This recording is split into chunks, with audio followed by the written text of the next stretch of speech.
Welcome to iRacing. Today we are in the Cadillac CTS and at everyone's favorite nightmare track, Laguna Seca.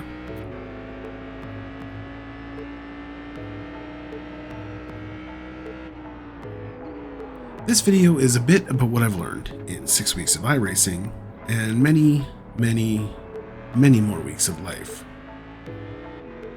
And that is that loneliness is brutal, but it's also the only teacher that forces you to become your own companion.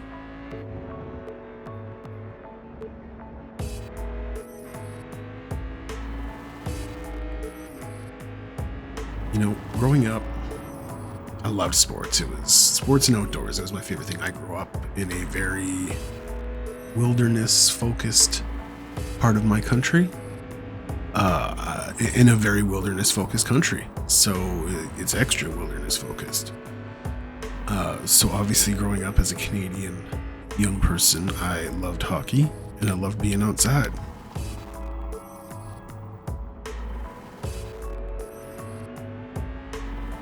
Growing older, you know, I noticed that I was not necessarily bad at the things that I wanted to do, but when it came to competing against the best, I just couldn't keep up. I couldn't keep up. I could do it for a little bit, but I couldn't keep up long term.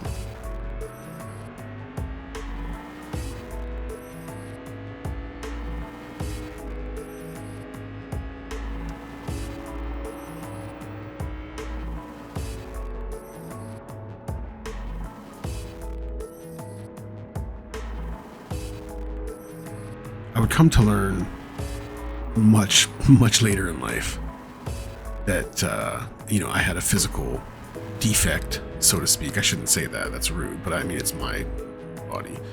But, I had a physical thing. It's a defect. It's a defect. I'm not going to sugarcoat it. That's what it is. It's a defect. I have scoliosis. My spine is curved in a way that most spines are not. And it means I struggled with immense back pain every time I did something that was extremely physical. So like short bursts of physicality are fine, but even to this day, like if I go on a 2 or 3 hour hike, my legs are fine, but my back really hurts when I'm done.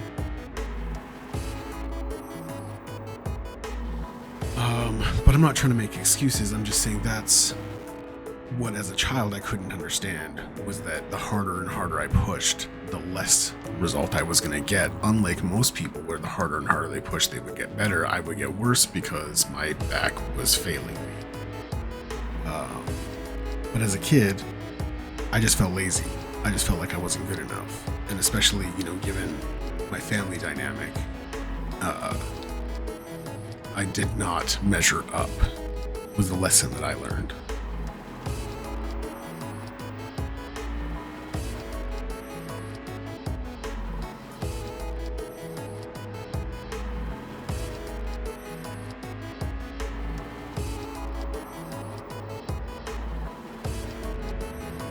I'm not saying this to curry any kind of favor or sympathy with anyone. I'm an old person now. I don't care. I'm happy with the person that I've become. But as a child, I didn't know any better, and I just learned I was lazy. And then at school, I wasn't really, I was a chubby kid, so I was too fat to be cool. I was too smart to be a jock. But I wasn't smart enough, at least not consistently smart enough, to be like one of the exceptionally smart kids that got advanced placement. And also, as with most ADHD people, I struggled with emotional regulation. So when I got hot, I got really hot, and when I got sad, I got really sad. And I think that scares a lot of people. It still scares a lot of people. It still scares me sometimes, but as I've aged, I've certainly learned to manage it a lot better.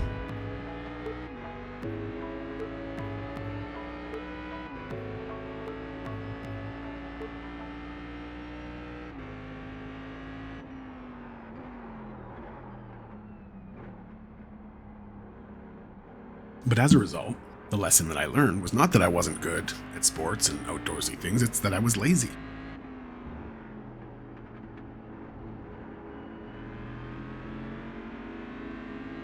So what was constantly reinforced to me, and again, I'm not saying this for sympathy, I have done the work to unpack all this trauma, and I'm fine with the person I am today. But again, at the time, many moons ago, what's the lesson that the young child me learned? I'm lazy. So now what's the two constantly reinforced lessons that I'm learning every day from teachers, from parents, siblings, and peers, is that I'm dumb and I'm lazy.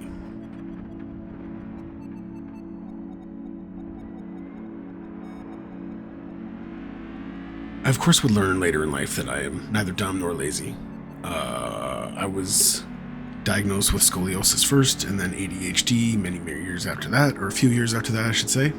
And from there, I was able to kind of discover a lot about myself and my limitations and my abilities and how to best utilize what I had instead of letting what I couldn't do rule my decisions for the future.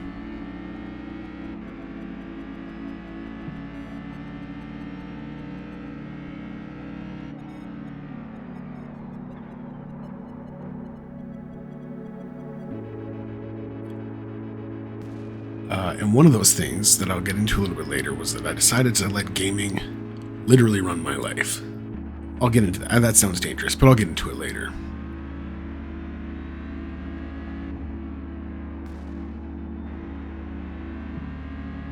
So back to the track for a moment.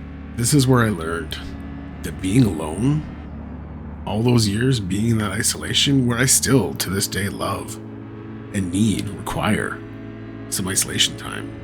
It is so difficult if I have to go for days on days without some time for myself to just unwind and think and reflect about the crazy few days that I had just had. But when you're alone on the track, and by alone, I mean when you're at or near the front, like I was for most of this race, near the front, not at, but near, it's easy for your mind to wander into those things and into those places. Memories, the past arguments, the good times, the bad, reliving in horror or joy.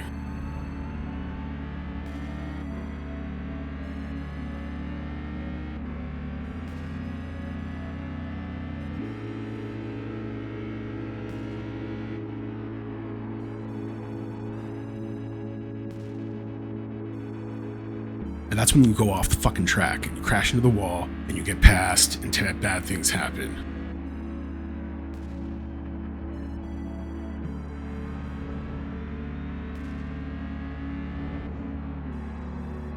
So it's about consistency. And that's what the track show teaches you. That's what sim racing or racing teaches me and is teaching me and will teach you if you do it, to be patient and consistent.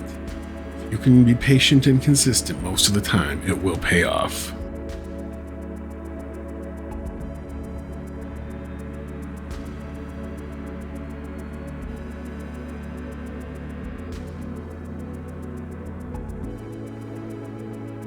So I lived most of my adult life into my mid-30s not knowing that I had scoliosis and ADHD.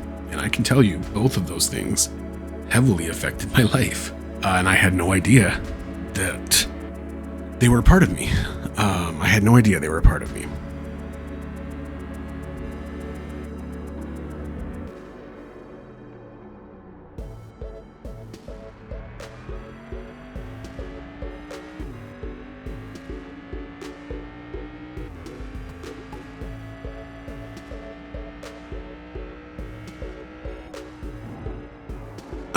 So before I get into this next part, and I will say this again as we go on, if you suspect that you have a physical or psychological thing happening inside of you that is divergent from what we would call normal, I strongly encourage you to speak to your loved ones, speak to your medical professionals, and figure out what's going on. Do not wait until your 30s. Don't do it. Figure it out now. Also, if your loved ones don't believe you, for suspicious reasons, trust your doctor more. They went to school.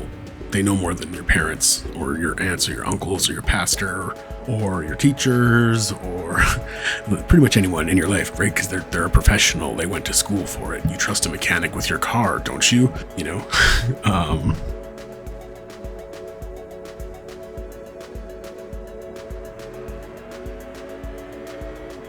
So yeah, after I got those diagnoses and I started learning about other people's experiences living with ADHD and scoliosis, it turns out that I wasn't just fat, lazy, and crazy. I mean, I might still be those things, but not only those things.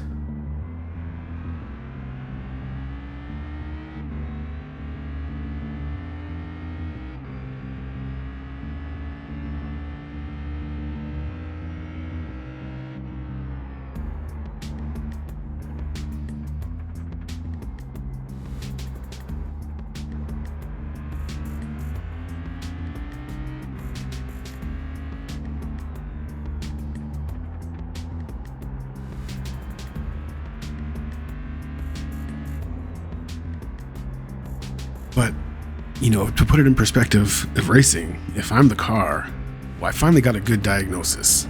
Somebody finally plugged a diagnostic tool into me, and now I at least know what's wrong, and I can start correcting it, and I did start correcting it. And at first, I started reading academic studies and journals, being really scholarly, but that got me nowhere because I'm not that smart. Then I started watching people on YouTube and on social media and, you know, just kind of word of mouth people that I found out about. And those are great. Those people are great. But for me, I found it was mostly kind of just Band-Aid stuff, and it didn't really help me. And this is all before sim racing, but I realized, you know, what's the only thing I've ever been like truly good at and enjoyed? And that was video games.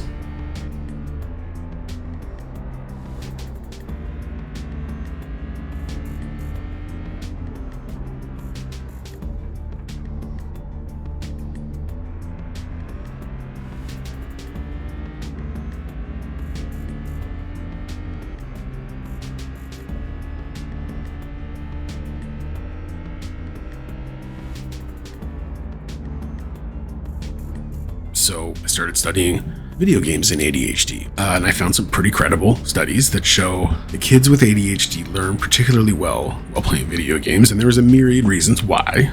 But the only one I'll talk about, to make it simple, is video games tell your brain this. Input, I press a button, character on the screen does a thing. If I press the button at the right time, I get a reward. If I press the button at the wrong time, I do not get a reward.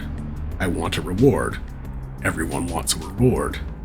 So I learned to press the button at the right time.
With ADHD brains, the biggest deficit that we have is executive function. Executive function is the thing that happens in your brain. I'm not a doctor. I don't know what I'm talking about, but I'm relaying what I've read. So executive function is a thing that happens in your brain that when you learn a new skill, later, you can broadly apply that skill wherever it is needed for you to apply it.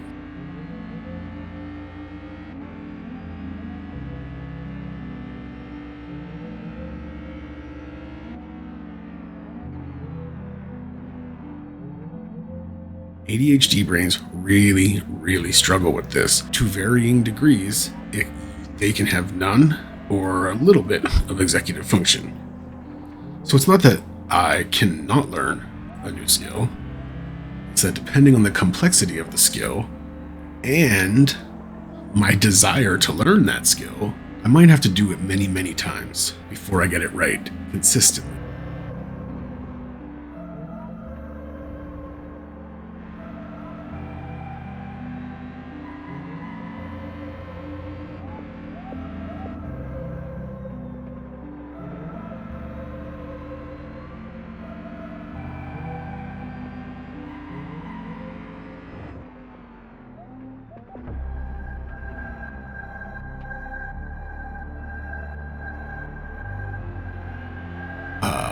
I can't think of real world examples, but I can think of plenty of times in my life where somebody, especially in my professional life, where somebody is training me on to do something that is very simple, but it's boring.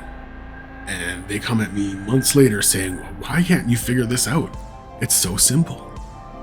And I don't know why I can't figure it out. At least I used to not know why.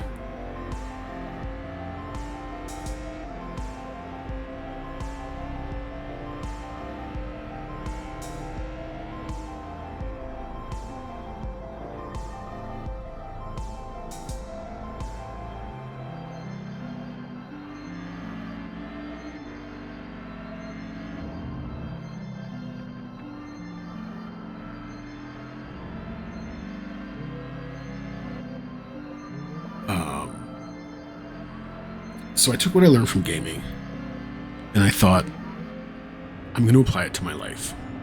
I'm going to make a note every time an input works or doesn't work, and I'm going to go back and I'm going to read my notes.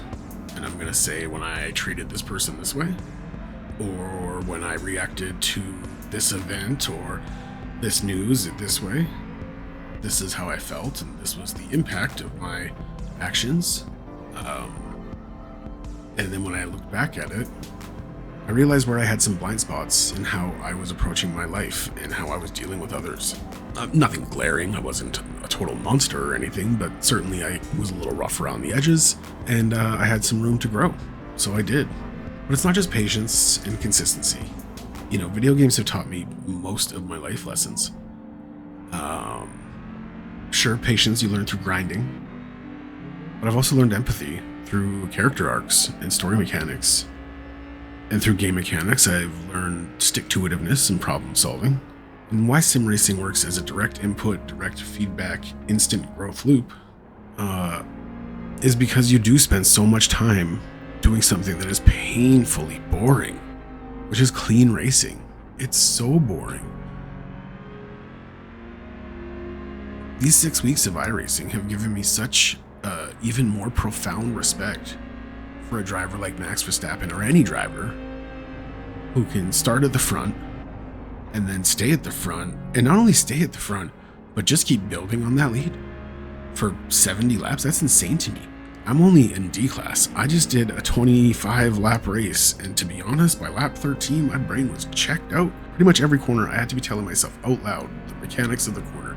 Brake here, turn in here, let off there, 20% brake, throttle out here, 3% throttle, 40% throttle, blip on and it gets so annoying, but that is the difference, right? Like, that is most of the people in life that make it. That's the difference, is that they show up with that consistency every time.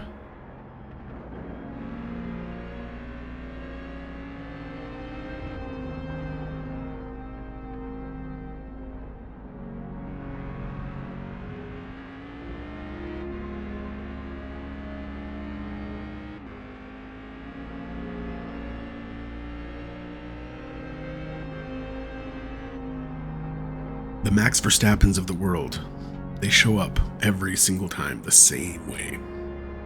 I mean, I guess it helps if your dad's a former F1 driver who like beats the hell out of you for years if you make mistakes, allegedly. But you know, that loneliness, it really puts you in a situation where you're listening, whether you like it or not, to your ego. That's the conversation that you're taking part in. It's between you and your ego. Egos are important. They keep us safe. They drive ambition.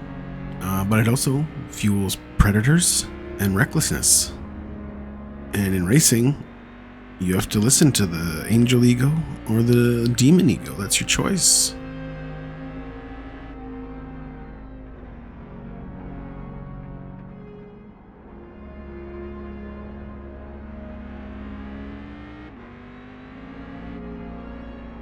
You gotta listen to the angel when defending and the demon when attacking, but balance both, and it's difficult. It's the same in life. If you want to push forward, you have to balance being a good person, but also going after what you want.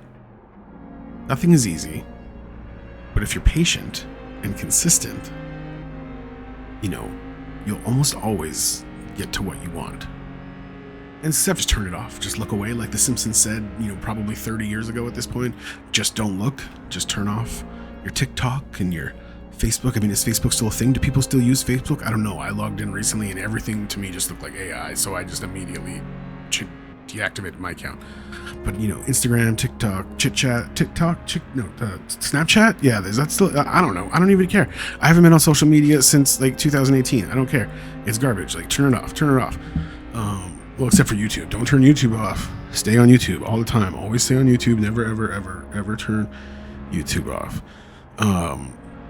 You know, and avoid distraction, because in sim racing, you're just going to crash into a wall or another car and ruin a race and have 5 seconds of frustration. But in life, it might be it. You only get one. You want to be distracted? Throw all of yours? Or do you want to pay attention and learn to enjoy it?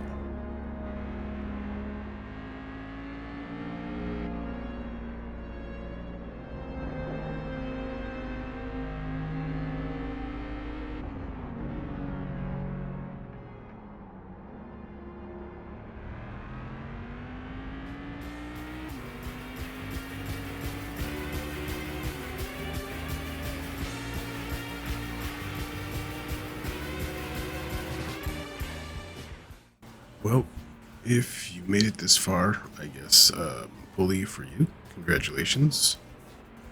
You just defeated the whole point of what I'm saying by watching this video and being distracted and wasting your time. Go out and get good at something, but make sure it involves YouTube. Don't ever leave YouTube.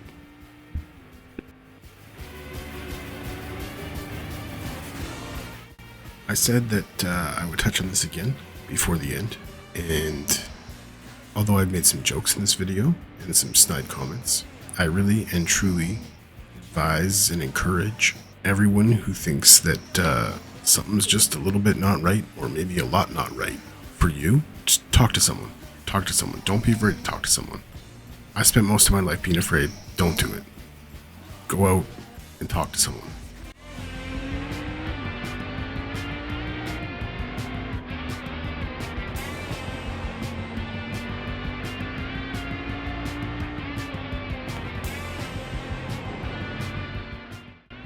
Anyways, thanks for watching. You know, like, comment, and subscribe, or whatever. I really, truly do not care. In fact, don't like, comment, and subscribe. Like, really don't. I don't care what you have to say. Later.